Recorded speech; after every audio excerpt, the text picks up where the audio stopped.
nuestro manifiesto. Mas os hago saber, hermanos, que el Evangelio anunciado por mí no es según hombre.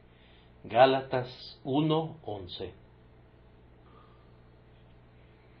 Es para mí un espectáculo lastimoso ver que Pablo estaba obligado a defender su oficio de apóstol, y a defenderlo no ante un mundo contradictor, sino ante los insensibles miembros de la Iglesia.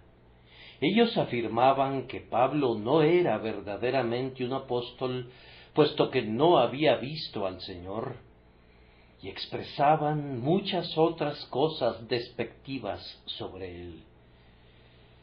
Para reafirmar sus derechos al apostolado, se vio obligado a iniciar sus epístolas con la frase: Pablo, apóstol de Jesucristo, aunque su trabajo era una prueba fehaciente de su llamamiento.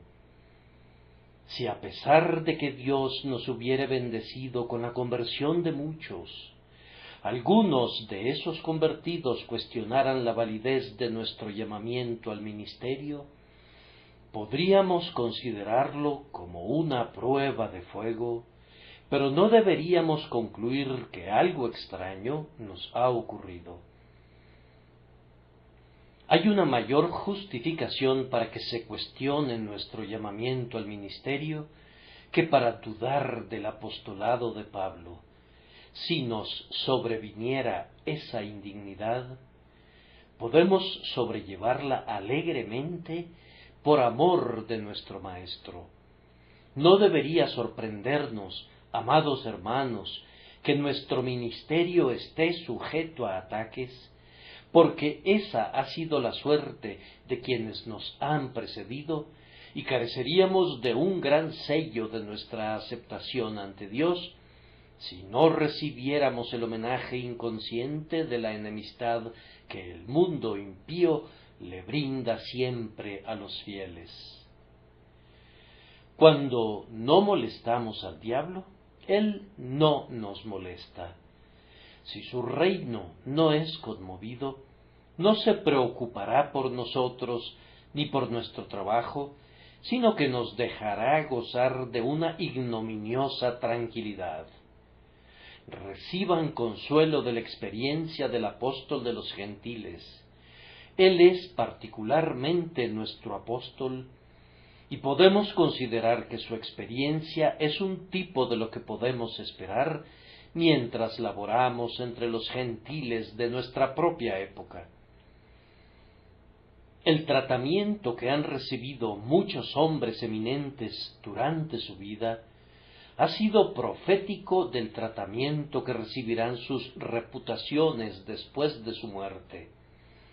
Este mundo malvado es inmutable en su antagonismo contra los verdaderos principios, sin importar que sus abogados estén muertos o vivos. Hace más de 1800 años se preguntaban: ¿quién es Pablo? Y todavía lo preguntan. No es inusual oír que algunas personas indignas de fiar profesan desacuerdos con el apóstol e incluso se atreven a decir: en eso no estoy de acuerdo con Pablo. Recuerdo que la primera vez que oí esa expresión miré al sujeto con extrañeza. Estaba asombrado de que un pigmeo como él dijera eso del gran apóstol. Sin considerar la inspiración de Pablo, parecía como si un gusano del queso estuviera en desacuerdo con un querubín, o como si un puñado de paja discutiera el veredicto del fuego. El individuo era tan completamente anodino que no podía sino maravillarme de que su altivez fuera tan notoriamente desvergonzada. A pesar de esa objeción, y aunque estuviese apoyada por críticos ilustres, nosotros estamos de acuerdo con el inspirado siervo de Dios. Es nuestra firme convicción que discrepar de las epístolas de Pablo es discrepar del Espíritu Santo y discrepar del Señor Jesucristo, cuya mente Pablo expresaba fielmente. Es notable que los escritos de Pablo sean atacados, pero esto nos advierte que cuando hayamos partido para recibir nuestra recompensa, nuestros nombres no estarán exentos de maledicencia, ni nuestra enseñanza estará libre de oposición. Los más nobles entre los que han partido siguen siendo calumniados todavía. El juicio de los hombres sobre ti, en muerte o en vida, no debe preocuparte, pues, ¿qué importancia tiene? Nadie puede lesionar tu carácter real sino tú mismo, y si eres capacitado para mantener limpias tus ropas, el resto no es digno de la menor consideración. Pero abordemos nuestro texto. Nosotros no pretendemos ser capaces de usar las palabras de Pablo exactamente en el pleno sentido que él podía darles. Pero hay un sentido en el que, así confío, cada uno de nosotros puede decir: mas os hago saber, hermanos, que el Evangelio anunciado por mí no es según hombre.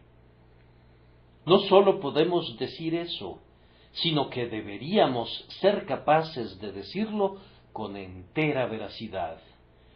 La forma de expresión de Pablo se aproxima a un juramento cuando dice: os hago saber, hermanos. Él quiere decir, les garantizo de manera sumamente cierta, quiero que tengan la absoluta certeza de ello, que el Evangelio anunciado por mí no es según hombre. Sobre este punto quisiéramos que todos los hermanos estuvieran convencidos más allá de toda duda. Por el contexto, estamos seguros de que Pablo quiso decir, primero que nada, que no recibió su evangelio de los hombres. La recepción del evangelio en su propia mente no fue según hombre. Y a continuación, quiso decir que el evangelio mismo no fue inventado por hombres. Si puedo dar forma a estos dos enunciados, entonces extraeremos de ellos algunas conclusiones prácticas. Primero, para nosotros el Evangelio no es según hombre en cuanto al modo en que lo hemos recibido. En un cierto sentido, lo recibimos de los hombres en cuanto a la parte externa de la recepción, pues fuimos llamados por la gracia de Dios a través de la influencia de los padres, o a través de algún maestro de la escuela dominical, o por el ministerio de la palabra, o por la lectura de un libro piadoso, o por cualquier otra mediación. Pero en el caso de Pablo, no se usó nada de eso. Él fue llamado claramente por el propio Señor Jesucristo, que le habló desde el cielo y se reveló a sí mismo en su propia luz. Era necesario que Pablo no estuviera en deuda ni con Pedro, ni con Santiago, ni con Juan, ni con la manera en la que muchos de nosotros estamos endeudados con algún conducto, de tal forma que podía decir verazmente: pues yo ni lo recibí ni lo aprendí de hombre alguno, sino por revelación de Jesucristo. Pero también podemos decirlo en otro sentido. Nosotros también recibimos el Evangelio de una manera en la que el hombre no podría transmitirlo. Los hombres lo predicaron a nuestros oídos, pero el propio Señor lo aplicó a nuestro corazón. Los mejores santos no habrían podido hacer que nuestros corazones lo entendieran mejor como para regenerarnos, convertirnos y santificarnos por él. Hubo un decidido acto de Dios, el Espíritu Santo, por el cual el conducto se volvió eficaz y la verdad se hizo operativa en nuestras almas. Hago notar que ninguno de nosotros ha recibido el Evangelio por derecho de nacimiento. Podremos ser hijos de padres santos, pero no por eso somos hijos de Dios. Para nosotros es claro que lo que es nacido de la carne, carne es y nada más. Sólo lo que es nacido del Espíritu, Espíritu es.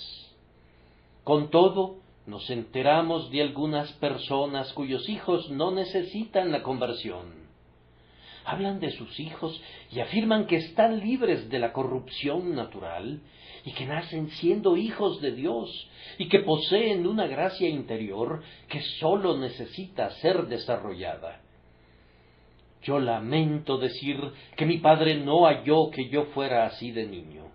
Él descubrió pronto en mi vida que yo había nacido en pecado y que había sido formado en iniquidad, y que la insensatez estaba clavada a mi corazón.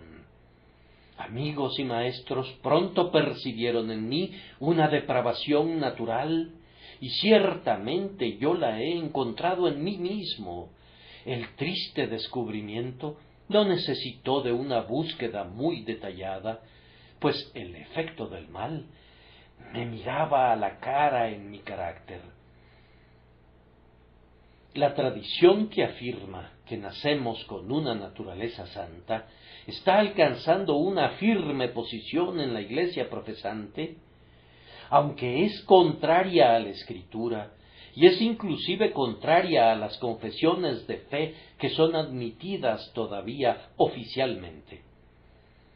Ciertos predicadores difícilmente se atreven a formularla como una doctrina, pero sostienen un tipo de convicción caótica que afirma que pudiera haber productos de la carne que son muy superiores y que servirán bastante bien sin el nuevo nacimiento del Espíritu.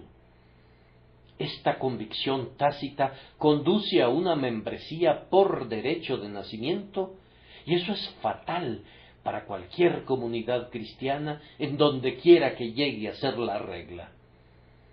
Sin conversión, en ciertas congregaciones, los jóvenes entran sin querer en la iglesia como un procedimiento normal, lo cual la convierte en una parte del mundo, aunque con la etiqueta de cristiana adherida a ella.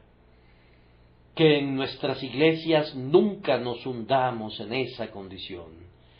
La religión, que es un mero apéndice de la familia, es de poco valor.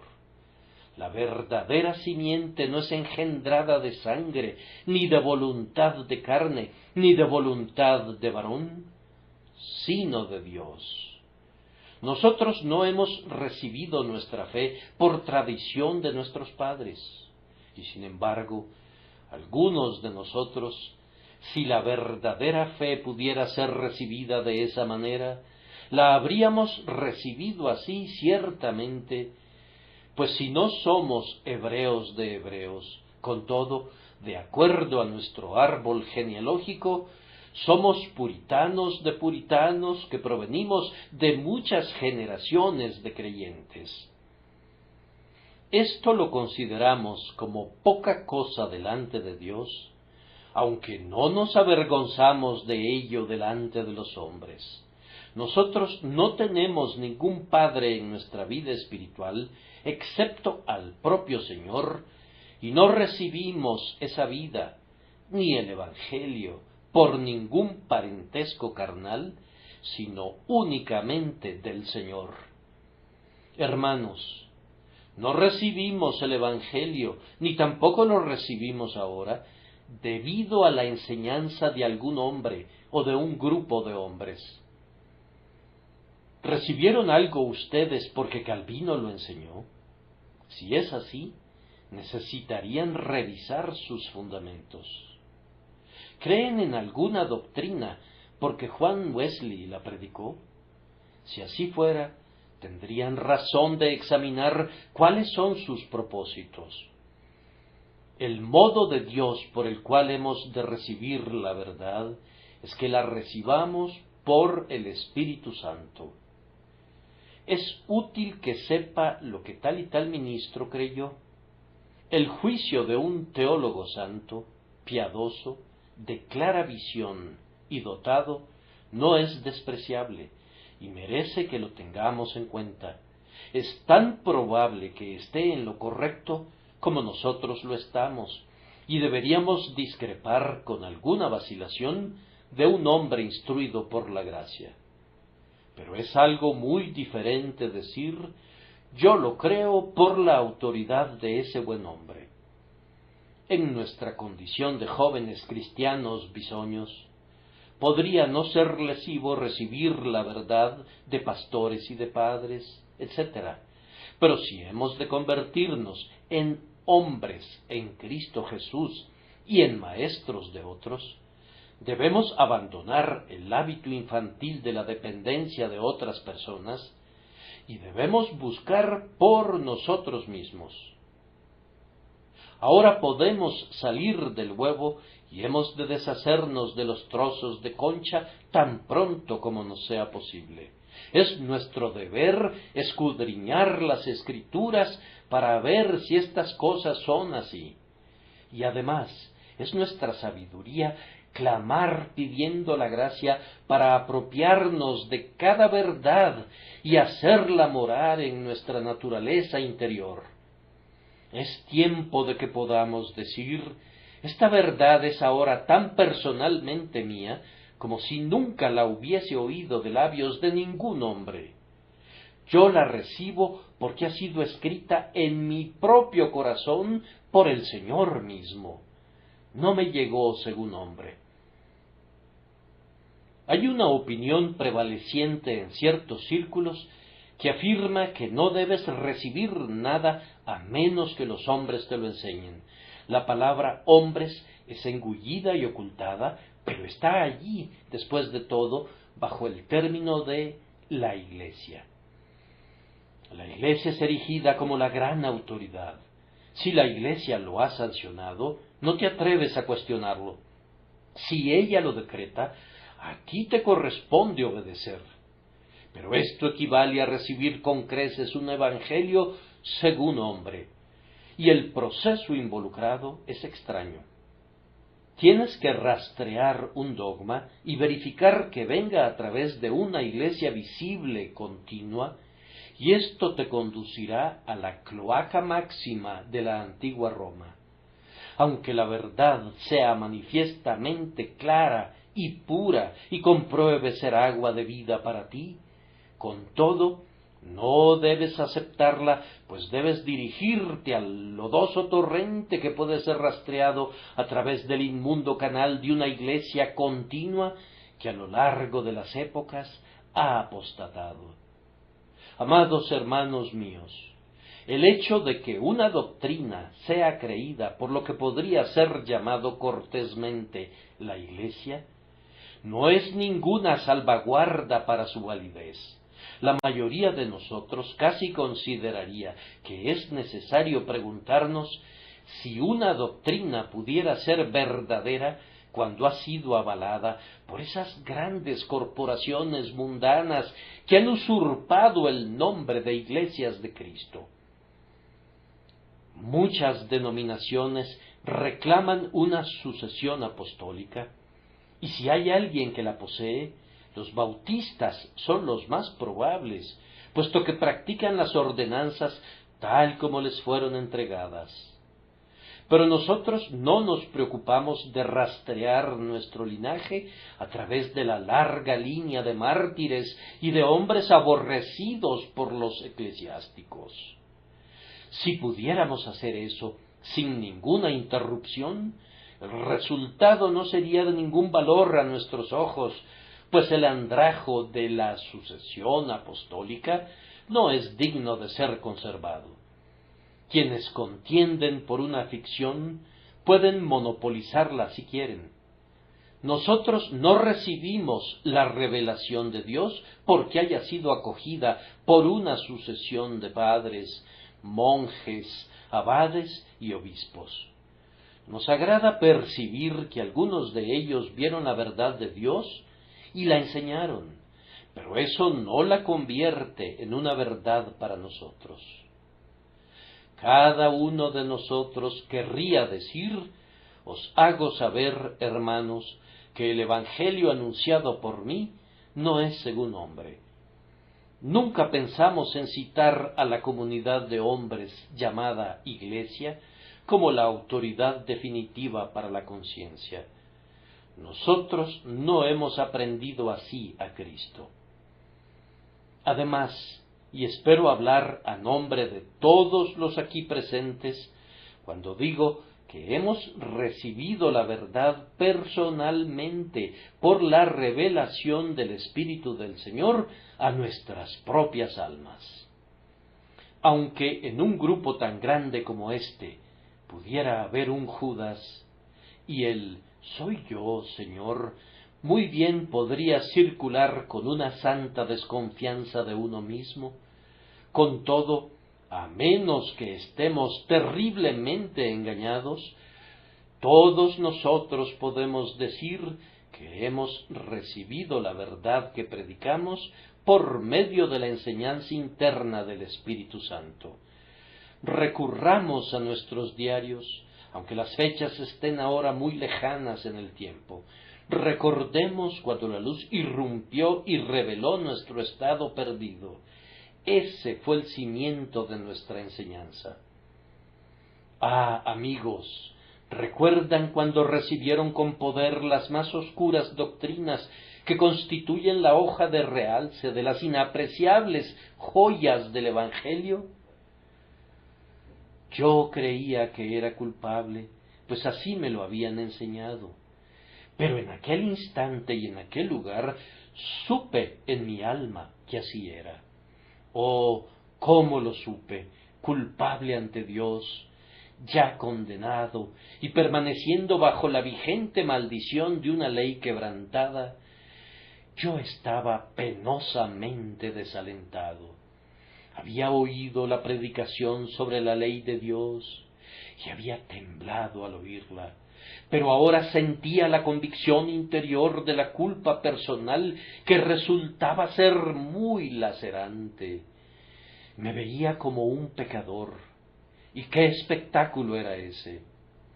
El miedo y la vergüenza y el espanto se apoderaron de mí. Entonces comprendí cuán verdadera era la doctrina de la pecaminosidad del pecado y qué castigo conlleva. Esa doctrina nunca la recibí según hombre. También conocemos la preciosa doctrina de la paz a través de la sangre preciosa de Jesús, gracias a una enseñanza personal interna. Solíamos oír y cantar acerca del grandioso sacrificio y del amor de aquel que llevó nuestros pecados en su propio cuerpo en el madero. Pero habiendo estado al pie de la cruz, por nosotros mismos contemplamos ese amado rostro y miramos los ojos tan llenos de piedad, y vimos las manos y los pies que fueron sujetados al madero por culpa nuestra. Oh, cuando vimos al Señor Jesús como nuestra fianza, doliéndose agudamente por nuestras ofensas, entonces recibimos la verdad de la redención y de la expiación de una manera que no fue según hombre. Sí, esos bondadosos hombres que ya se han ido al cielo nos predicaron el Evangelio íntegra y sinceramente, y laboraron para darnos a conocer a Cristo, pero revelar al Hijo de Dios en nosotros estaba más allá de su poder. Hacer que esas verdades fueran vitales para nosotros equivalía a crear un mundo. Por tanto, cada uno de nosotros dice desde lo más íntimo de su alma: os hago saber, hermanos, que el Evangelio anunciado por mí no es según hombre. Esto basta en cuanto al modo por medio del cual hemos venido a conocerlo y sentirlo en el interior de nuestras propias almas. Desde nuestros primeros días hemos experimentado en nuestro entendimiento una apertura gradual al Evangelio, pero en todo ese proceso nuestro progreso real ha provenido de Dios y no de los hombres. Hermanos, ustedes leen a algunos comentaristas, es decir, si sus propios comentarios son dignos de ser oídos. Ustedes leen libros escritos por hombres piadosos, es decir, si ustedes mismos dicen alguna vez algo digno de ser leído. Sin embargo, su aprendizaje espiritual, si fue veraz y real, es por la impartición de la enseñanza del Señor. Aprendemos algo en el más enfático sentido de aprender, a menos que seamos enseñados por el Señor. ¿No es esencial que Dios, el Espíritu Santo, les aclare la verdad que el instructor más capaz les haya expuesto? Ustedes han continuado siendo estudiantes desde que dejaron la universidad, pero su tutor ha sido el Espíritu Santo. Nuestros espíritus no pueden aprender la verdad de Dios por ningún otro método excepto por la enseñanza del Espíritu de Dios. Podemos recibir la cáscara y la forma externa de la teología, pero la palabra real de Dios nos viene por el Espíritu Santo, quien nos conduce a toda la verdad. Cuán dulcemente nos ha enseñado el Espíritu en la meditación. ¿No te has visto sorprendido y sobrecogido de deleite a menudo, conforme la Santa Escritura ha sido abierta para ti, como si las puertas de la ciudad de oro hubieran cedido el paso para que tú entraras? Yo estoy seguro de que no adquiriste tu conocimiento de los hombres, porque era totalmente fresco para ti cuando estabas solo, sin ningún libro frente a ti, excepto la Biblia, y tú mismo estabas receptivo, casi sin considerar concienzudamente los asuntos, sino absorbiéndolos según te los presentaba el Señor. Unos cuantos minutos de silenciosa apertura de alma delante del Señor nos han traído más tesoros de verdad que muchas horas de erudita investigación. La verdad es algo parecido a esas cavernas de estalactitas y a esas cuevas de las que nos hemos enterado, a las que tienes que entrar y ver por ti mismo si realmente quieres conocer sus maravillas. Si te aventuraras allí adentro sin luz o sin guía, correrías grandes riesgos. Pero con una antorcha encendida y con un líder conocedor, tu entrada está rodeada de interés. Mira, tu guía te ha llevado a través de un angosto pasaje sinuoso donde has tenido que avanzar gateando o proseguir doblando las rodillas. Al fin te ha conducido a un magnífico salón, y cuando las antorchas son enarboladas, el techo lejano centellea y refleja la luz como si proviniera de incontables joyas de diferentes tonalidades. Ahora que contemplas la arquitectura de la naturaleza, las catedrales son como juguetes para ti a partir de ese momento. Mientras permaneces en ese inmenso palacio con muchas columnas y enjollado, sientes cuánto le debes a tu guía y a su flamante antorcha. Así, el Espíritu Santo nos guía a toda la verdad y derrama luz sobre lo eterno y lo misterioso. En ciertos casos hace eso muy personalmente. Luego nos llena de un completo olvido de todo nuestro entorno inmediato y sólo comulgamos con la verdad. Puedo entender bien cómo los filósofos, mientras están resolviendo un problema absorbente, dan la impresión de estar perdidos e inconscientes del mundo que les rodea. ¿No han sentido nunca una santa absorción en la verdad mientras el Espíritu los llenaba con su gloriosa visión? Así ha sucedido con muchos santos mientras están siendo instruidos por Dios. No son propensos a ceder al clamor popular lo que han recibido de esa manera. Cuán a menudo el Señor ha enseñado a sus siervos su propia verdad en la escuela de la tribulación. Hablamos bien de la meditación, es como plata, pero la tribulación es como oro refinado. La tribulación no solamente produce paciencia, pues la paciencia acarrea un carácter probado, y en el carácter probado hay un conocimiento profundo e íntimo de las cosas de Dios que no viene por ningún otro medio. ¿Saben lo que es sentir tal dolor que no podrían tolerar un giro más de la tuerca, y entonces, en un desfallecimiento, han caído de espaldas sobre su almohada y han sentido que, incluso en esas condiciones, ustedes no podían ser más felices a menos que fueran arrebatados hasta el tercer cielo? Entonces, algunos de nosotros hemos recibido la certificación de que podemos hacer todo a través de Cristo que nos fortalece. Estando sumido en una paz pasiva, pudiera ser que hubieras visto una escritura que se destacaba como una estrella entre las fisuras de las nubes de una tempestad y que brillaba con un lustre que sólo el Señor Dios pudo haberle dado. La depresión espiritual y la tortura corporal fueron olvidadas, mientras la radiante promesa llenaba de luz sus almas. Hay un lugar al fondo del desierto que no podrías olvidar nunca. Allí crece una zarza. Una zarza es un objeto muy poco promisorio, pero para ti es sagrado, pues allí el Señor se reveló a ti, y la zarza ardía en fuego, pero no se consumía. Nunca desaprenderás la lección de la zarza ardiente.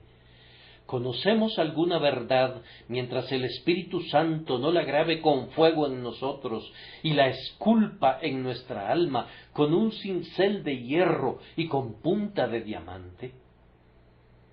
Hay maneras de aprender por las cuales estamos muy agradecidos, pero la manera más segura de aprender la verdad divina es que la palabra sea injertada para que tome viva posesión del alma. Entonces no solamente la creemos, le entregamos nuestra vida. Vive en nosotros y al mismo tiempo vivimos de ella. Esa verdad palpita en cada latido, pues ha vivificado al corazón. No la cuestionamos. No podemos hacerlo, pues vive en nosotros y colora nuestro ser. El demonio insinúa preguntas, pero nosotros no somos responsables por lo que a él le agrade hacer, y no nos importa, porque ahora le susurra a un oído sordo. Una vez que el alma misma ha recibido la verdad y ha llegado a permear el ser entero, no somos accesibles a esas dudas que anteriormente nos traspasaban como flechas envenenadas. Puedo agregar, en relación a muchas de las verdades de Dios y al sistema entero del Evangelio, que hemos aprendido su verdad en el campo del sacrificio y del servicio a nuestro Señor, de tal forma que para nosotros no es según hombre. Si tú no crees en la depravación humana, acepta un pastorado en esta perversa ciudad de Londres, y si eres fiel a tu comisión, ya no dudarías más. Si no crees en la necesidad de que el Espíritu Santo nos regenere, asume la responsabilidad de una congregación culta y pulida que oiga toda tu retórica, pero que permanezca siendo tan mundana y tan frívola como era antes. Si no crees en el poder de la sangre expiatoria, no vayas nunca a ver morir a los creyentes, pues descubrirás que no confían en ninguna otra cosa. Un Cristo agonizante es el último recurso del creyente. Cuando flaquea todo apoyo terrenal, Él es entonces toda mi fortaleza y mi sostén. Si tú no crees en la elección por gracia, vive en donde puedas observar a multitudes de hombres y verás que las personas de las que menos se piensa son llamadas de entre ellos de sorprendentes maneras, y entonces creerás. Aquí viene alguien que dice: yo no tengo ni padre, ni madre, ni hermano, ni hermana, ni amigo que asista jamás a un lugar de adoración. ¿Cómo llegaste a creer? Oí una palabra en la calle, amigo, por pura casualidad, que me condujo a temblar delante de Dios. He ahí la elección por gracia. Aquí viene una mujer con la mente oscurecida y el alma turbada, que pertenece a una familia en la que todos son miembros de tu iglesia, todos felices y regocijándose en el Señor, y sin embargo, esta pobre criatura no puede asirse a Cristo por la fe. Para tu gran gozo expones ante ella a Cristo en toda su plenitud de gracia y se convierte en el más radiante elemento de todo el círculo, pues ellos no conocieron nunca la oscuridad como ella la conoció, y ellos no pueden regocijarse nunca en la luz como ella se deleita en esa luz. Para encontrar a un santo que ame mucho, tienes que encontrar a alguien a quien se le haya perdonado mucho. La mujer que era una pecadora es la única que está dispuesta a lavar los pies de Cristo. Hay materia prima en un publicano que raramente encuentras en un fariseo. Un fariseo puede pulirse y llegar a ser un cristiano ordinario, pero de alguna manera hay un toque encantador en torno al pecador perdonado que no está presente en el otro. Hay una elección por gracia y tú no puedes evitar notar, andando por allí, cómo ciertos creyentes entran en el círculo central, mientras que otros permanecen en los atrios exteriores. El Señor es soberano en sus dones y hace lo que le agrada, y nosotros somos llamados a postrarnos ante su cetro dentro de la iglesia, así como también en su portal. Entre más vivo, más seguro estoy de que la salvación es toda por gracia, y de que el Señor otorga esa gracia según su propia voluntad y su propósito. Además, algunos de nosotros hemos recibido el Evangelio debido a la portentosa unción que lo ha acompañado a veces en nuestras almas. Yo espero que ninguno de nosotros caiga jamás en la trampa de seguir la guía de impresiones recibidas por textos que vienen a nuestra mente de manera prominente. Ustedes tienen criterio y no deben hacerlo a un lado para ser guiados por impresiones accidentales. Pero a pesar de todo eso, y detrás de todo eso, no hay nadie aquí que haya llevado una vida plena y útil que no tenga que confesar que algunos de esos actos de su vida sobre los cuales ha girado toda su historia están conectados con influencias en su mente que fueron producidas, según cree, por una agencia sobrenatural. Un pasaje de la Sagrada Escritura que habíamos leído 100 veces antes nos cautivó y se convirtió en el amo de cada pensamiento. Nos guiamos por él, así como los hombres confían en la estrella polar, y descubrimos que nuestro viaje se facilitó por él. Para nuestra memoria, ciertos textos son dulces como hojuelas con miel, pues sabemos lo que una vez hicieron por nosotros, y su recuerdo es refrescante. Hemos sido revividos de un ataque de desmayo, hemos sido vigorizados para realizar un desesperado esfuerzo o enardecidos para hacer un sacrificio, por una escritura que ya no fue más una palabra en un libro, sino la propia voz de Dios para nuestra alma, esa voz del Señor que está llena de majestad. ¿No han notado cómo un giro de una palabra en un texto la ha hecho parecer mucho más apropiada para ustedes? Parecía ser un detalle muy pequeño, pero era esencial para su efecto, justo como una pequeña muesca en una llave puede ser la forma exacta que la hace entrar en la cerradura. ¿Cuánto puede depender de lo que pareciera ser, para alguien que no es espiritual, nada más que una ligera distinción verbal o un giro en la expresión sin mayor importancia? Un pensamiento de primordial importancia puede girar dependiendo de un singular o de un plural de una palabra. Si se trata de la propia palabra griega, la importancia no puede ser sobreestimada, pero en una palabra en inglés, en la traducción, podría haber una fuerza equivalente según la palabra sea fiel al original.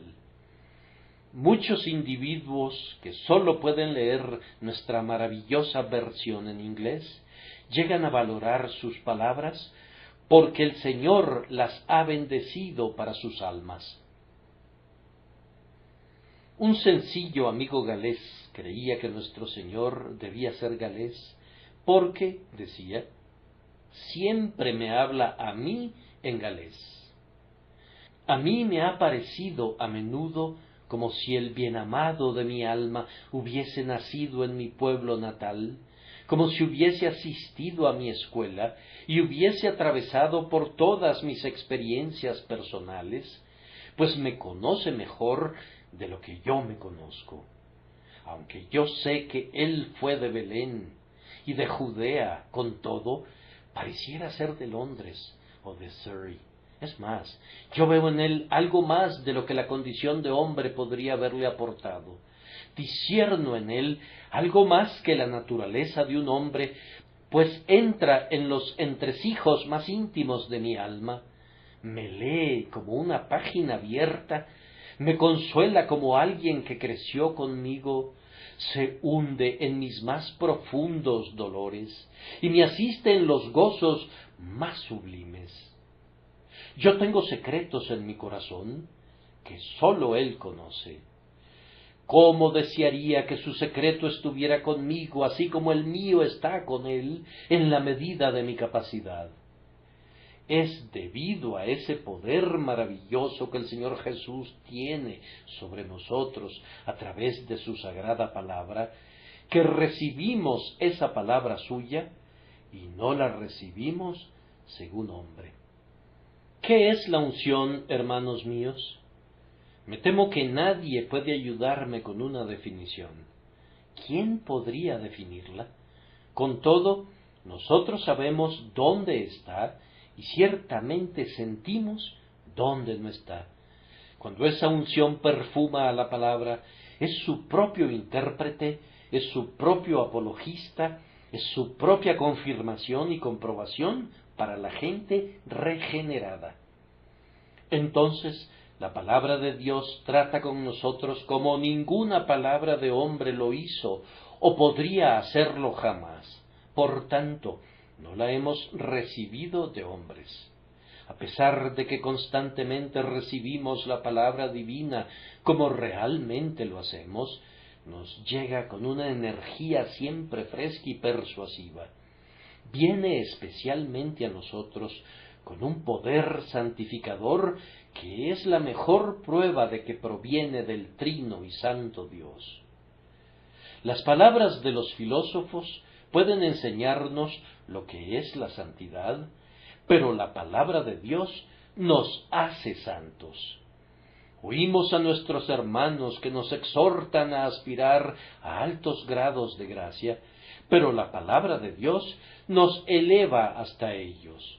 La palabra no es meramente un instrumento de bien, sino que el Espíritu Santo la convierte en una activa energía dentro del alma que purifica del pecado al corazón, de tal manera que puede decirse: ya vosotros estáis limpios por la palabra que os he hablado. Cuando son limpiados así, ustedes saben que la palabra es verdadera, están seguros de ello, y ya no necesitan ni siquiera el más poderoso libro de evidencias. Tienen el testimonio en ustedes mismos y la convicción de lo que no se ve, el sello de la eterna veracidad. Me he tomado todo este tiempo para considerar cómo recibimos el Evangelio y por tanto necesariamente he de ser breve en el siguiente punto. Para nosotros la verdad misma no es según hombre. Deseo aseverar esto claramente. Si alguien piensa que el Evangelio es únicamente uno entre muchas religiones, que compare honestamente las Escrituras de Dios con otras pretendidas revelaciones. ¿Has hecho eso alguna vez? Yo lo he adoptado como un ejercicio para nuestros hermanos del Colegio del Pastor. He dicho: vamos a leer un capítulo del Corán. Este es el libro santo de los musulmanes. Un hombre debe tener una mente extraña para confundir esa basura con las expresiones de la inspiración. Si está familiarizado del todo con el Antiguo y el Nuevo Testamento, cuando oye un extracto del Corán, siente que se ha encontrado con un autor extranjero. El Dios que nos dio el Pentateuco no podría estar involucrado en muchas porciones del Corán. Uno de los más modernos pretendientes a la inspiración es el libro del Mormón. Yo no podría culparlos si se rieran descaradamente mientras leyera en voz alta una página de esa mezcolanza. Tal vez conozcan el protoevangelio y otros libros apócrifos del Nuevo Testamento.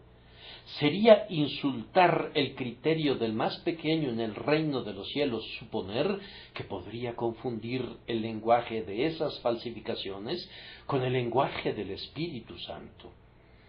Varios autores me han enviado varias pretendidas revelaciones, pues hemos tenido más miembros del clan profético en torno nuestro de lo que la mayoría de la gente se entera. Pero ninguno de ellos ha dejado jamás en mi mente la más ligera sospecha de que participara de la inspiración de Juan o de Pablo. No hay forma de confundir los libros inspirados cuando se tiene algún discernimiento espiritual. Una vez que la luz divina irrumpe en el alma, ustedes perciben una coloración y un estilo en el producto de la inspiración que no es posible que perciban los meros hombres. Si alguien dudara de esto, ¿podría escribirnos un quinto evangelio? ¿Alguno de nuestros poetas quisiera escribir un nuevo salmo que se confundiera con un salmo de David? No veo por qué no podría, pero estoy seguro de que no puede. Pueden darnos una nueva salmodia, pues es un instinto de la vida cristiana cantarle alabanzas a Dios, pero no podrían igualar la gloria del himno divinamente inspirado. Por tanto, recibimos la Escritura y por ende el Evangelio como algo que no es según hombre. Tal vez me digas: tú estás comparando libros y estás olvidando que tu tema es el Evangelio. Pero esto es solo en apariencia. No me interesa hacerles perder su tiempo pidiéndoles que comparen los evangelios de los hombres. No hay otro evangelio que yo sepa que valga la pena de ser comparado por un solo minuto. Oh, pero dirán, hay un evangelio que es mucho más amplio que el tuyo. Sí, yo sé que es mucho más amplio que el mío, pero ¿a qué conduce? Dicen que lo que es apodado calvinismo tiene una puerta muy angosta y un camino estrecho, y por tanto La acusación no me alarma, pero hay delicados pastos una vez que entras, y eso hace que valga la pena entrar por la puerta angosta. Otros sistemas tienen puertas muy anchas, pero te conducen a privilegios pequeños que son de pertenencia incierta. Oigo ciertas invitaciones que podrían ir en este sentido. Vengan ustedes desconsolados, pero si vienen, seguirán estando desconsolados, pues no hay ninguna vida eterna garantizada para ustedes, y ustedes deben preservar sus propias almas, o perecerán después de todo. Pero no voy a entrar en comparaciones, pues en este caso son odiosas. El Evangelio, nuestro Evangelio, sobrepasa el estilo y el alcance del pensamiento humano. Cuando los hombres se han ejercitado hasta el propio límite para desarrollar concepciones originales, nunca han podido idear el verdadero Evangelio. Si es algo tan banal como los críticos quieren hacernos creer, ¿por qué no surgió en las mentes de los egipcios o de los chinos? Las grandes mentes a menudo se encuentran. ¿Por qué otras grandes mentes no tuvieron las mismas ideas que Moisés? ¿O que Isaías? ¿O Pablo? Yo creo que es bastante justo decir que si es una forma de enseñanza banal, bien pudo haber surgido entre los persas o los hindúes.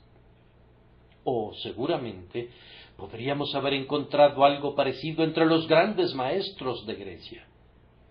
¿Acaso alguno de ellos ideó la doctrina de la gracia inmerecida y soberana?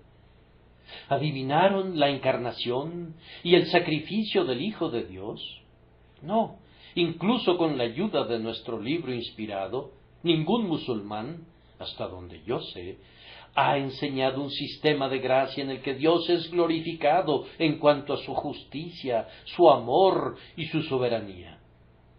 Esa secta ha captado un cierto tipo de predestinación que ha deformado hasta convertirla en un destino ciego. Pero incluso contando con esa ayuda y con la unidad de la deidad como una poderosa luz que les alumbre, nunca han ideado un plan de salvación tan justo para Dios y tan pacificador para la turbada conciencia como el método de redención por la sustitución de nuestro Señor Jesús. Voy a darles otra prueba que para mí es concluyente de que nuestro Evangelio no es según hombre, y es esta, que es inmutable, y el hombre no puede producir nada que sea inmutable. Si el hombre hace un evangelio, y le encanta hacerlo, como a los niños les encanta hacer juguetes, ¿qué hace? Está muy contento con él durante unos momentos, y luego lo hace pedazos, y lo vuelve a formar de otra manera, y hace eso continuamente. Las religiones del pensamiento moderno son tan mutables como las nieblas sobre los montes. Vean cuán a menudo la ciencia ha alterado su propia base. La ciencia es notoria por ser más científica en la destrucción de toda la ciencia que le ha precedido. Algunas veces me he dado gusto, en momentos de esparcimiento, leyendo la historia natural antigua, y nada puede ser más cómico. Sin embargo, la historia natural no es de ninguna manera una ciencia oscura. En un lapso de 20 años, algunos de nosotros probablemente encontremos gran entretenimiento en la seria enseñanza científica de la hora presente, así como lo hacemos ahora con los sistemas del último siglo. Pudiera suceder que, en poco tiempo, la doctrina de la evolución sea una burla permanente para uso de los escolares. Lo mismo es cierto de la teología moderna, que dobla su rodilla en ciega idolatría ante la así llamada ciencia. Ahora nosotros decimos, y lo hacemos de todo corazón, que el Evangelio que predicamos hace 40 años, todavía lo predicaremos dentro de 40 años si estamos vivos. Y además, que el Evangelio que fue enseñado por nuestro Señor y sus apóstoles es el único Evangelio que hay ahora sobre la faz de la tierra. Los eclesiásticos han alterado el Evangelio y de no haber sido por Dios, habría sido ahogado por la falsedad hace mucho tiempo, pero debido a que el Señor lo ha hecho, permanece para siempre.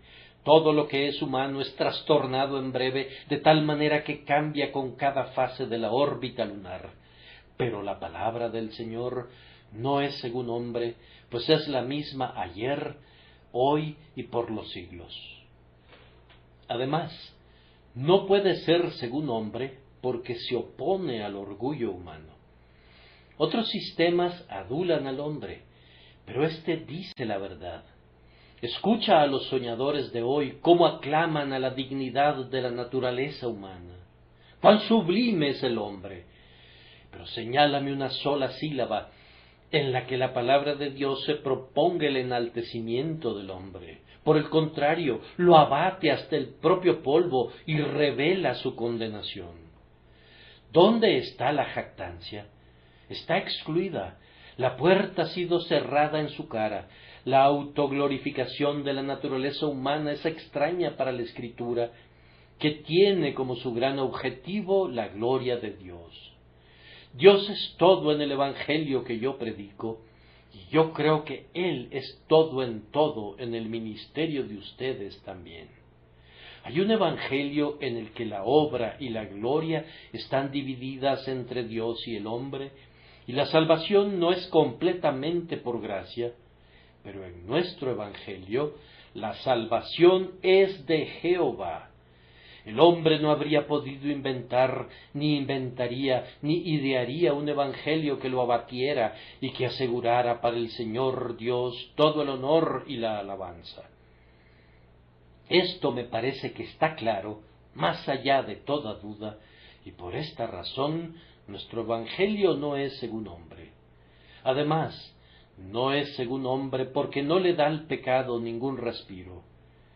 Me he enterado de que un inglés ha profesado ser un musulmán porque está encantado con la poligamia que el profeta árabe permite a sus seguidores.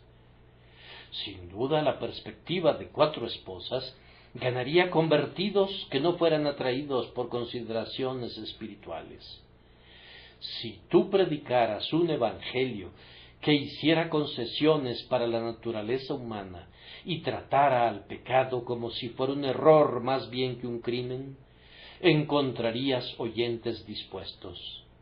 Si pudieras proveer absolución a un bajo costo y pudieras tranquilizar la conciencia por un poco de autodegación, no sería sorprendente que tu religión se pusiera de moda.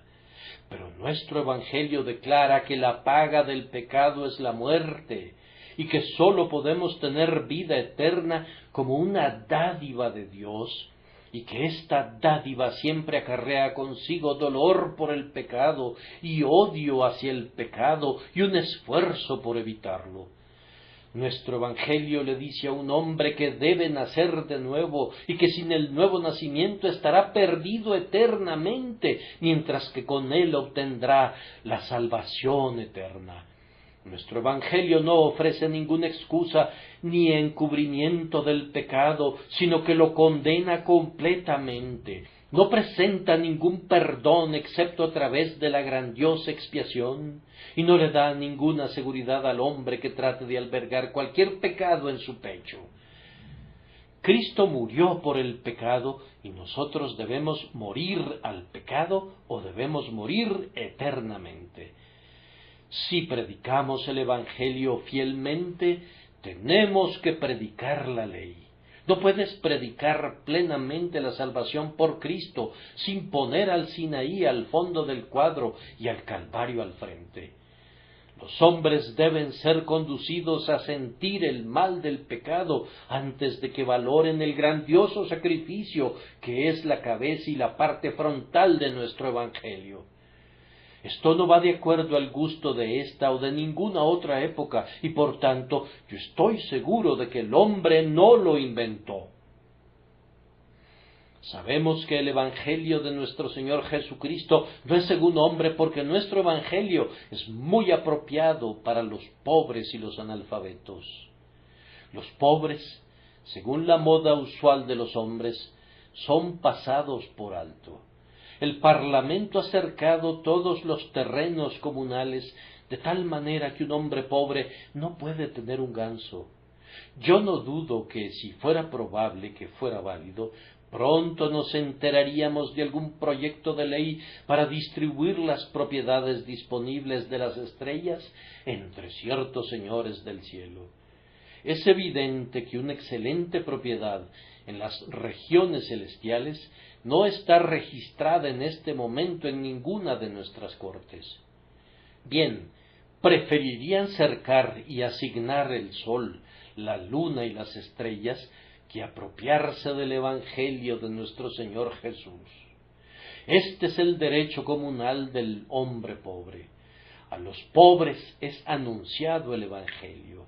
Con todo, no son pocos en estos días los que desprecian un evangelio que la gente común puede oír y entender, y podemos estar seguros de que un sencillo evangelio nunca provino de ellos, pues su gusto no está en esa dirección.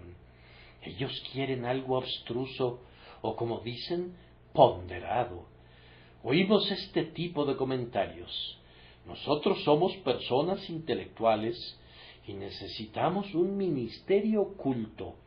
Esos predicadores evangélicos están muy bien para las asambleas populares, pero nosotros hemos sido siempre selectivos y requerimos una predicación que esté al tanto de los tiempos.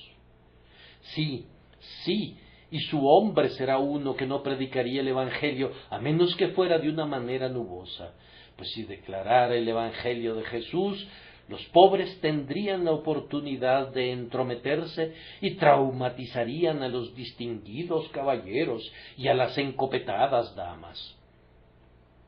Hermanos, nuestro Evangelio no conoce nada acerca de clase alta y baja, ricos y pobres, negros y blancos, cultivados e ignorantes.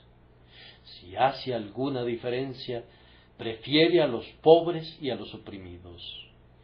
Su grandioso fundador dice: Te alabo, Padre, Señor del cielo y de la tierra, porque escondiste estas cosas de los sabios y de los entendidos, y las revelaste a los niños. Alabamos a Dios porque ha escogido las cosas viles y las cosas que son despreciadas. Oí que se alababa el ministerio de un hombre, aunque su congregación disminuye gradualmente, porque está haciendo una gran obra en medio de jóvenes pensantes. Yo confieso que no soy un creyente en la existencia de estos jóvenes pensantes. Quienes se confunden creyendo ser tales, resultan ser más bien arrogantes que pensantes. Está muy bien predicarles a los jóvenes, y lo mismo a las jóvenes y a las ancianas también. Pero yo soy enviado a predicar el Evangelio a toda criatura, y no puedo limitarme a los jóvenes pensantes. Yo les garantizo que el Evangelio que he predicado no es según hombre, pues no sabe nada de selección ni exclusividad, sino que valora el alma de un barrendero y de un recolector de basura al mismo precio que la del señor alcalde y la de su majestad la reina. Por último, estamos seguros de que el Evangelio que hemos predicado no es según hombre, porque los hombres no lo reciben. Se oponen a él incluso hasta este día. Si algo es odiado amargamente, es el supremo Evangelio de la gracia de Dios, especialmente si esa odiada palabra soberanía es mencionada conjuntamente. Atrévete a decir: tendrá misericordia del que tenga misericordia y se compadecerá del que se compadezca, y furiosos críticos te van a vilipendiar sin restricciones.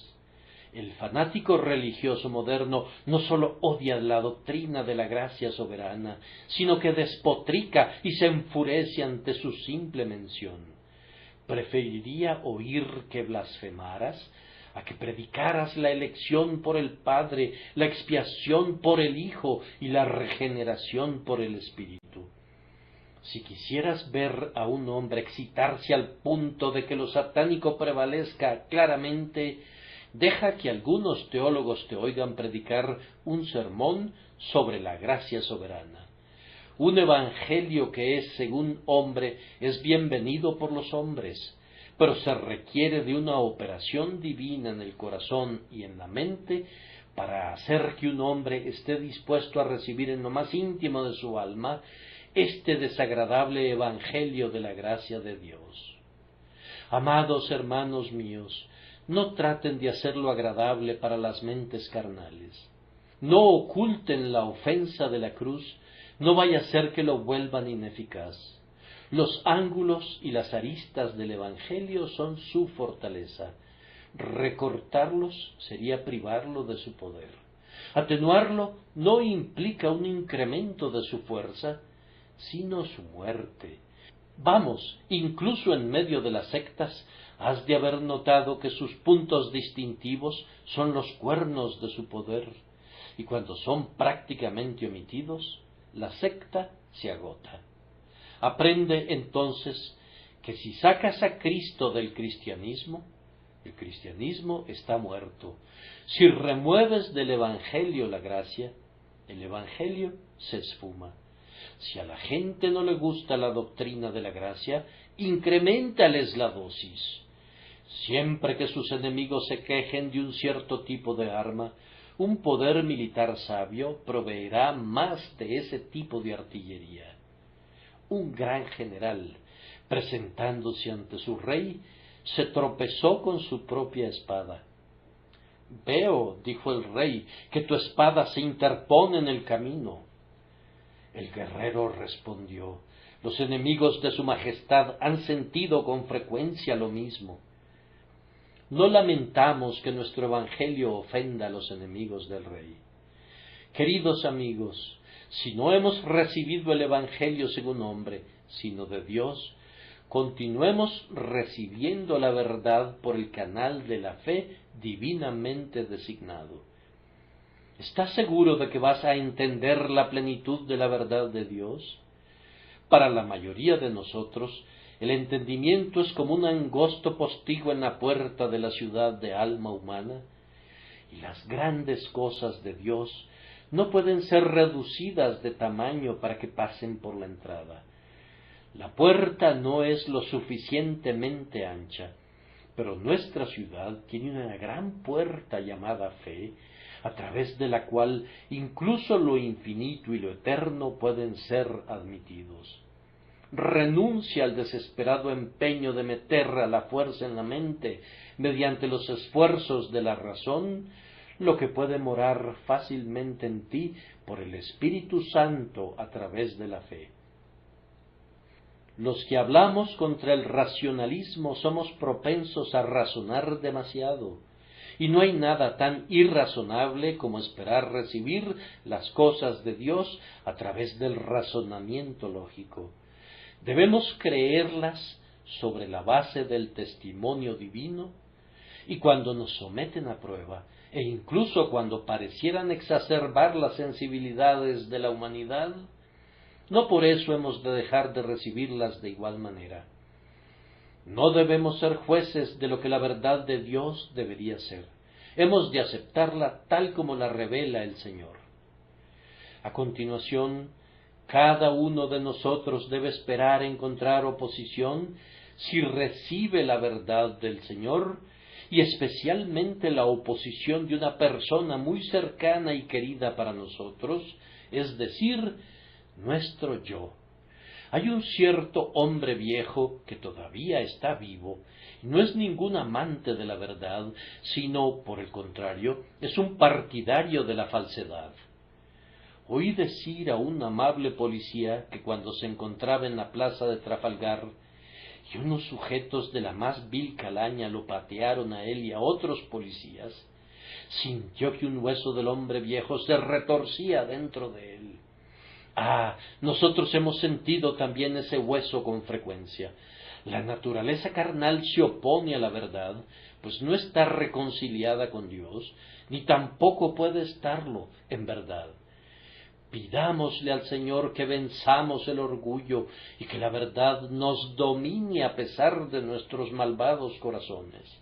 En cuanto al mundo exterior que se opone, no estamos alarmados del todo por ese hecho, pues es exactamente lo que aprendimos a esperar. Ahora somos inconmovibles ante la oposición. El capitán de un barco no se preocupa si le llueve un poco de rocío. Recuerden que si no recibieron la verdad, excepto a través del poder del Espíritu de Dios, no pueden esperar que otros la reciban de otra manera. No creerán su reporte a menos que el brazo del Señor les sea revelado.